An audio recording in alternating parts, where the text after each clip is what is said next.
Hello. Welcome to KQ Studio. My name is Zach. I'm a columnist at catme.com. There are 10 myths regarding changing careers. Let's say it this way, to change your career, you will undoubtedly face different myths about it. You must be able to differentiate between the facts and myths about changing your career. In this video, I provide you with 10 misconceptions you've already listened to that are not real. Let's discover them. If you dream about having a different career but don't work on that dream, you may be running under the thinking of a career myth. Career myth number 1. You cannot make a living doing something you actually, genuinely love. This is the granddaddy of career misconceptions, the belief that you cannot have a practical career doing something that you were passionate about. It has to be one or the other. This misconception is rooted in worry, anxiety that we have to sacrifice our joy to make a living.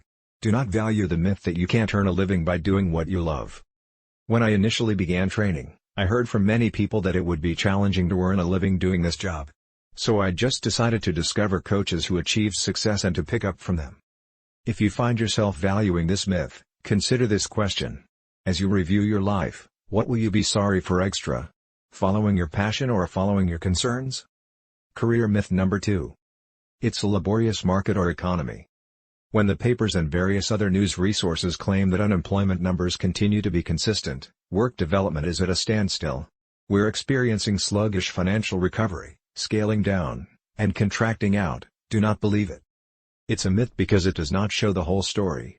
The truth is that it's a different work market today. It's a transforming economic situation. Exactly how we change from job to job is different. Hiring practices have shifted. So, the task market has altered. But that doesn't always make it harder. What makes it more challenging is that we've been slower to change. We've held on to old techniques and old behaviors. That's not to claim that old methods still don't work, yet they're just not as reliable. So I test you to think that it's an excellent job market for you, to discover a job. I've had my college students try this just for a week, and, more times than not, numerous of them find task leads or make meaningful connections during the week. Career myth number 3. Changing careers is dangerous. What's riskier than leaving what you understand to seek the unknown? So changing professions indicates leaving a piece of your identification, your I'm a lawyer action, to the what do you do? Inquiry. It could suggest confessing on your own that you slipped up with a first job choice. Or it may imply recognizing that you're unclear of what's following. As well as, clever individuals, always remember what's following, ideal? Nope. Successful occupation changers frequently do not have a strategy. In Working Identity, How Successful Career Changers Turn Fantasy Right into Reality, by Erminia Ibarra. She offered proof that waiting up until you have a plan is, in fact, riskier than just doing and experimenting. Nothing, definitely nothing, is riskier than not altering careers if you're hoping to do so. Right, here's why: the wishing will vanish. It will always be there, under the surface area, waiting on you to do something about it. Career myth number 4, always have a backup plan. Sometimes, having a backup plan is a clever and sensible strategy. This is because backup methods are so developed and also liable. But, what occurs when you're standing with one foot in, and also one foot out? In my experience, we usually shut the door, as well as retreat. We hesitate to commit to ourselves and ultimately deny ourselves the fulfillment of playing full out, getting dirty, and sweating. Instead, we wind up with sensations of remorse and the unpleasant what if? Question. Backup plans diffuse our energy. Diffused energy equates to diffused results. Given all that you've reached your dream/passion/risk, as well as you've got a much better chance of achieving success. Career myth number 5. There's outstanding work out there, for every person. How much time have you been looking for your own? You feel in one's bones, deep inside, that there's an excellent job that's best for you available. It matches your individuality, abilities, as well as passions to a T. And it pays well. So you could figure it out. If only you recognized what it was. Is there an ideal work out there for you? No. And here's the good news, there are more jobs than you can think of that would be ideal for you. But, opportunities also come very, very near to a few of those best jobs already. So what happened? And how do you recognize one of these supposed perfect tasks?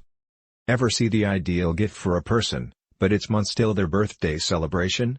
Then when you most likely to find the product later, you can't. Another possibility, and you, once more, berate yourself for denying it when you initially saw it. So, Maybe you've encountered an ideal task in the past, yet you passed by the possibility because of the timing. Or perhaps you were so concentrated on something else that you missed an apparent hint. Thus, rather than home on the past, which you can't change, the oath to keep your eyes open and also to look past the evidence. Career myth number 6, asking what's the best thing for me to do? Is the proper concern.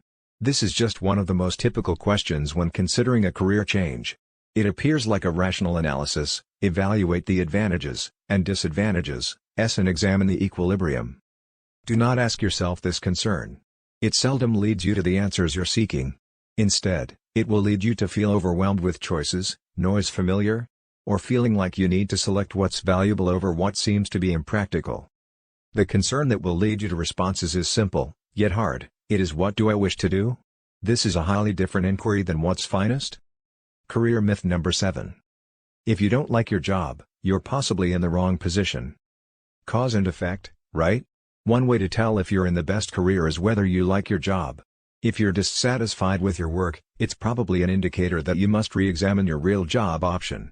This is frequently what I hear from new customers who have decided to collaborate with a professional trainer. They understand something isn't right because they don't like their tasks.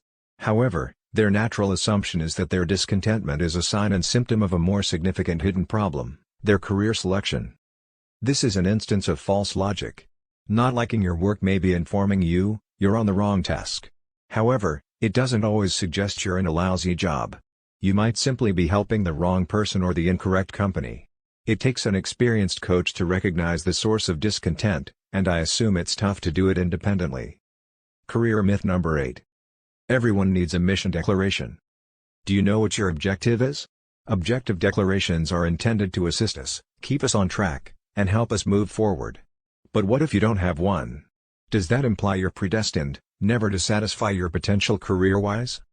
A customer who was a successful specialist contacted me since she went to a career crossroads.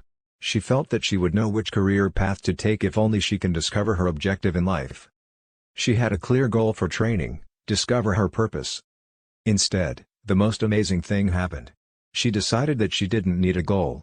Instead, she selected to rely on that, and she was currently meeting her goal declaration, even though she did not recognize it. After the client moved her emphasis from finding her mission to living her life, a fantastic opportunity came her way, and she sought it. Here's a little tip. If your objective declaration is elusive, quit chasing it. Instead, be still, and allow it to find you. And in the meantime, keep living your life, and see what takes place.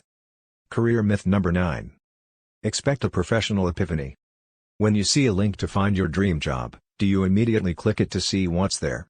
Do you look at every top 10 career list available to see if anything captures your passion? Do you know your MBTI type? If you do, you could be falling prey to the career change myth. I'd love and enjoy it if most of my clients had an occupation look that came to them, in crystal clear terms, their following step. But, instead, I see professional unfoldings or a journey of exploration much more regularly. I wanted not to neglect the noticeable, the pokes, the pushes, and attention very carefully to the whisper within. Yeah, I fail to remember harp music and angels. For most of us, the occupation revelation is a peaceful whisper. Career myth number 10. Ignoring your career dissatisfaction will make it vanish. Oh, if only this operated in the long term. Granted, it does work initially. However, when you find yourself starting to question your career, you'll see it's relatively simple to press the ideas aside, as well as pretend they aren't there. You understand what I'm speaking about, the what-ifs and the checklist of remorses. In time, the random ideas come to be nagging thoughts. You spend more time fantasizing about options. You build your checklist of reasons to overlook your growing career frustration. You're also old. You don't desire to take a pay cut. You do not intend to return to college. You missed your opportunity 5, 10, 15 years earlier. With clients in this circumstance, we serve to recognize and also testing these anxieties. In some cases, the worry of change stays, yet there comes a greater dedication to living than to feel the concern. Challenge. So, since you understand that every one of these myths has been holding you back, what are you waiting for? Last but not least, subscribe to our channel and press the bell icon so that you can get an alert for all our new videos about personal development. I hope you enjoyed this video. Thank you for watching. Take care and goodbye.